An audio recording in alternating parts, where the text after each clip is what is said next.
Նիստը սկսվեց Իսակ Գաբրելյանի ելույթով։ ՔՊԱ-ական պատգամավորը ուզում էր հասկանալ ի վերջո, թե ինչու է աշխատավարձից հրաժարվում Նարեկ Կարապետյանը։ Որ մի քիչ շատ փող ունի, պարոն Ղազինյանի հայտարարագիրը տեսել եք, հոնակարամ ելույթս ավարտեմ, գնանք նոտար, այն ինչը որ գրած է, դուք նոտարով ինձ նվեր տվեք, ես էլ եմ խոստանում 5 տարի ոչ մի բան չեմ ստանա։ Մյուս դիտարկումը վերաբերում էր այս օրերի քննարկումների մյուս թոփ թեմային, այսպես կոչված մանդատագողությանը։ Այս տերմինը օգտագործում են ընդդիմադիրները, բայց եթե այդպես է, ուրեմն վերաբերում է բոլորին, նշեց Իսակ Գաբրելյանը ու հիշեց հայտնի ֆիլմը։ Ստացվում է, որ Վահագն Հովակիմյանը բռնել է, Սահմանադրական դատանը մորթել է, կերել են Հայաստան դաշինքը, ուժեղ Հայաստանը եւ քաղաքացիական պայմանը։ Ձեր ընտրության դեպքում էլ հաշիվն էլ դուք եք փակելու։ Էդգար Ղազարյանի ելույթն էլ շատ մեծ կապ չուներ բուն տեխնացուի հետ։ Ավելին, Ղազարյանի խոսքերով տեխնացու առաջադրել են ընդամենը հարգելով ազգային ժողովի կանոնակարգը։ Տեղակալի պաշտոնի էությունը անձամբ Ղազարյանին շատ չի հետաքրքրում։ Միակ պաշտոնը, որտեղ որևէ փոփոխություն, որևէ նշանակում ինձ կարող է հետաքրքրել, դա Հայաստանի Հանրապետության վարչապետի պաշտոնն է։ Ուշ թե շուտ այդ պաշտոնը կզբաղեցնի Սամվել Կարապետյանը, հույս հայտնեց Էդգար Ղազարյանը։ Ելույթների վերջում ամբոնին մոտեցան խմբակցությունների ղեկավարները։ Աննա Գրիգորյանի ելույթը գրեթե ամբողջությամբ քաղաքական էր, վերաբերում էր երկու հանրաքվեներին, որ դրսից պարտադրում են Հայաստանին։ Մի հանրաքվեն նոր սահմանադրության մասին է։ Այդ նոր սահմանադրությունը ես առանց վարանելու կկոչեի Ալիևյան սահմանադրություն։ Սահմանադրության մասով հանրաքվեի կարիքը չկա, ըստ Աննա Գրիգորյանի այդ հարցին ժողովուրդը արդեն պատասխանել է։ Հայ ժողովուրդը հավաքական առումով մերժել է այդ սահմանադրության ընտրությունը,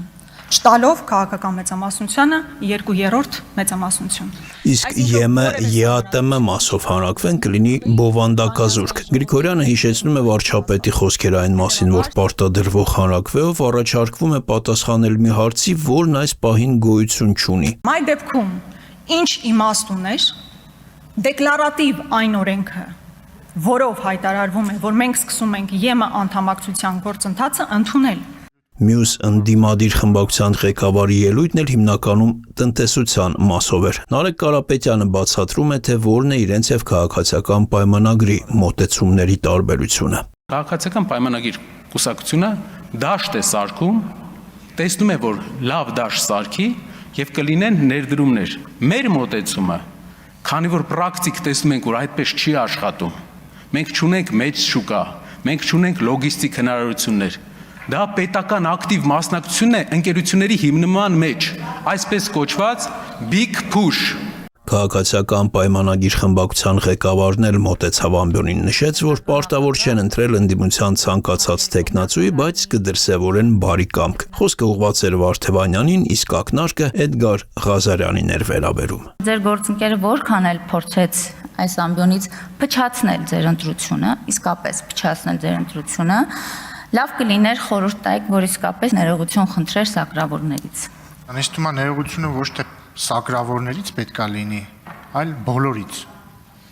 Որտեղ ես կարծում եմ, այդ արտահայտությունից վիրավորվել են բոլորը առանց բացառության, գուցե բացի մեկ հոգուց այդ արտահայտությունը անողից։ Վերջում ելույթ ունեցավ տեխնացուն, անդրադարձավ նախորդ ելույթներում հնչեցրած տարբեր հարցերի, օրինակ, որ արդյոք նրան վստահում են ապահովված կամ, ինչպես ասում են, հարուստ մարդիկ։ Այո, վստահել եմ։ Հիմա դա լավ է թե վատ։ Եթե փաստաբանը լավն է, պետք է լավ վարձատրվի։ Եթե վատն է, պետք է չվարձատրվի։ Ասաց նաև, որ շատ նեգատիվ ելույթներ են եղել, բայց ատելությանը ատելությամբ, վիրավորանքին վիրավորանքով չես հաղթի։ Քիչ անց պատգամավորները հեռացան քվեարկության։ ՔՊԱ-ականները չբավարարող 13 ձայնը տվեցին Վարդևանյանին։ Երրորդ փոխոսնակը ընտրվեց 53.0 դեմ ձայներով։ Ընտրությանը անմիջապես արձագանքեց Էդգար Ղազարյանը։ Այս գումարման ազգային ժողովում առաջի դեպքն է, երբ ազգային ժողովի նախագահ կամ տեղակալ ընտրվում է ողջ ազգային ժողովի, այլ ոչ թե մեկ խմբակցության կողմից։ Եթե քաղաքացիական պայմանագիրը այդ 13 ձայները չտար, պարոն Վարդևանյանը չէր ընտրվի։ Եվ սա չնայած այն փաստին, որ ընդդիմադիր խմբակցությունները չեն քվեարկվել մեծամասնության տեխնացուներին, եւ սա ամենևին չի նշանակում, որ պարոն Վարդևանյանը ավելի կոնսենսուսային տեխնացու է։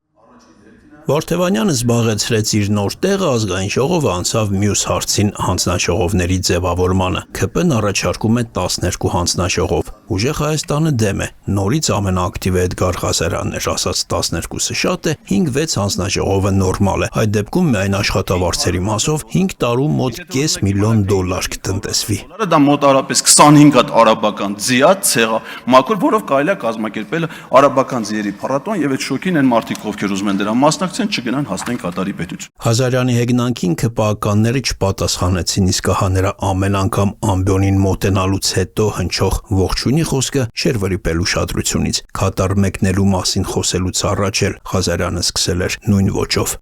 Ազգային ժողովի Ուժեղ Հայաստան եւ Հայաստան խմբակցությունների արգելի պատգամավորներ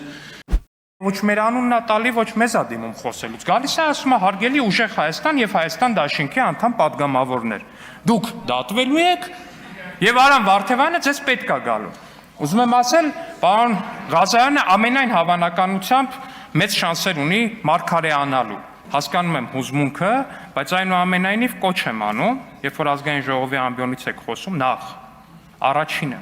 եկեք ներողություն խնդրեք հայ զինծառայողների մահը կամենալու համար։ Հարգելի Ուժեղ Հայաստան խմբակցություն, այս խոսակցությունը չի փակվելու։ Արտակ Հովհաննիսյան, Հորիզոն։